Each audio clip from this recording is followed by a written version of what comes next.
Luke, we've just pulled you out of your early morning gym session. What's the reaction been like from the group in these couple of days before Worcester? Well, I haven't seen too many lads. I've had a few days off. As you'd imagine, it was a tough game. So yeah, I'm going down to Lady Bay for a net now, so I'll catch up with them then. But I'm sure everyone's looking forward to going to Worcestershire. Now, while the result obviously didn't go the right way last week, what have you seen from the group that maybe has made you think that win's on the way, that's impressed you in the last couple of weeks? Well, getting into winning positions, it's I don't want to go too much on about it because we haven't got that win yet. But all you can do is get yourself into as many winning positions as you can, and I'm sure we'll get over the line soon. It was great to see Brody running in bowling. Dane Patterson, it's the first time we've seen him, so we've seen what he can do. So he'll hopefully be an effective bowler for us moving forward. And also it's a long season, so we've only played 2 games, and you don't want to dwell on that too much. And want to look to the next game in Worcestershire and concentrate on that one now. Yeah, I was going to mention Dane actually, who made an impression on his debut out here last week with quite little cricket behind him. So how do you feel he can develop as he gets those miles back in his legs? Well, I think he'll only get better. It was fairly similar for me, although I wasn't 18. I think he's been 18 months without a game. So I obviously didn't play any 4-day cricket last year, so it'd been a while for me as well. And it took me a good few games.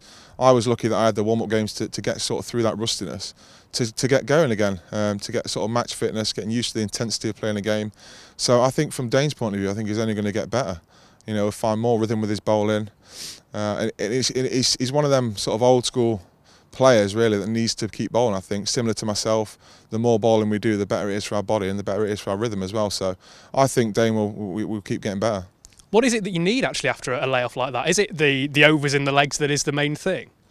Well, it is that, yeah, but you need the build up to that to be steady. You can't just go straight into it in the intensity of a game because you'll break down. So Kevin Shine did quite a lot of work with me in building me back in through the tent, through the warm-up games, monitoring overs, things like that, and it's worked really well. And I think he's done the same with Dane. So it just takes time. You can't sort of rush these things.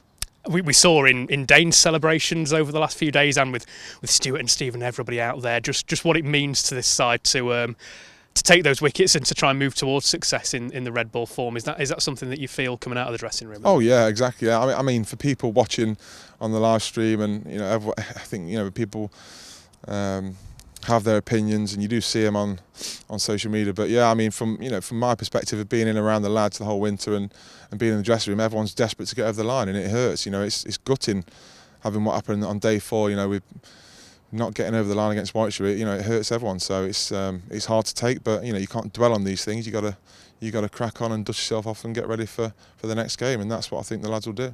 And with you and Jake and Stuart really leading the attack in various ways in the last couple of games, there are quite a few younger bowlers as well there. So how have you sort of enjoyed that role of seeing Lyndon and Liam having those consistent runs? Well, it's brilliant really. One thing we haven't really had much of in the last few years is young Notts lads coming through the system and fronting up and doing well in the first team, and them two, they're in on merit. They're doing really well. They've backed up 2 games now. Lyndon both bat and ball, and Liam as well. He took a big wicket in Will Rhodes the other night, and got a top score 79 in the first innings. So these lads are they're fronting up and they're bringing a lot of energy to us senior lads and keeping us going. So it's great to have them younger lads around, but also that they're from Nottingham as well.